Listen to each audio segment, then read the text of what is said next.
Salat asar gaya munafik. Salat asar memiliki kedudukan istimewa dalam Islam. Karena salat asar termasuk bentuk zikir mengingat Allah di waktu sore. Allah Subhanahu wa Ta'ala berfirman yang artinya, peliharalah semua salatmu dan peliharalah salat wusta. Berdirilah untuk Allah dalam salatmu dengan khusyuk. Quran Surat Al-Baqarah ayat 238. Yang dimaksud salat wusta adalah salat asar. Menurut pendapat mayoritas sahabat dan tabi'in, serta pendapat mayoritas ahli hadis. Dalam salat ada batas awal dan batas akhir. Sementara batas akhir salat asar ada dua. 1. Batas ikhtiyari. Batas ikhtiyari adalah batas di mana orang dibolehkan untuk melakukan salat asar dari sejak masuk waktu sampai masuk batas ikhtiyari. Batas ikhtiyari salat asar adalah sesaat sebelum matahari menguning.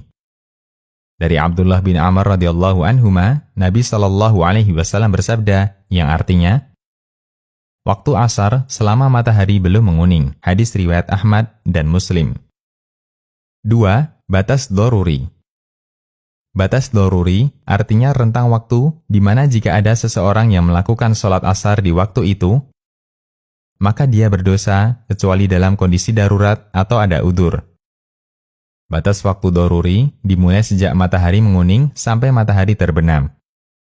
Dalilnya hadis dari Abu Hurairah radhiyallahu anhu, Nabi sallallahu alaihi wasallam bersabda yang artinya, siapa yang mendapat 1 rakaat ketika sholat asar sebelum matahari terbenam, dia dianggap telah mendapatkan sholat asar atau sholat asarnya sah. Hadis riwayat Muslim. Jika ada orang yang menunda sholat asar hingga matahari telah menguning atau bahkan mendekati waktu terbenam tanpa alasan yang dibenarkan, maka dia berdosa. Meskipun sholatnya sah, dia berdosa karena telah meremehkan sholat asar.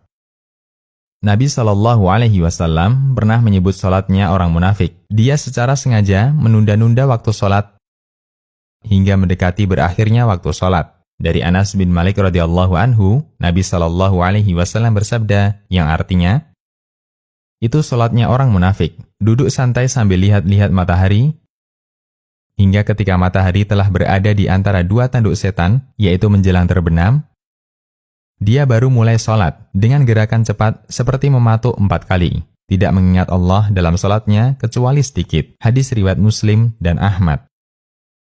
Konsultasi Syariah.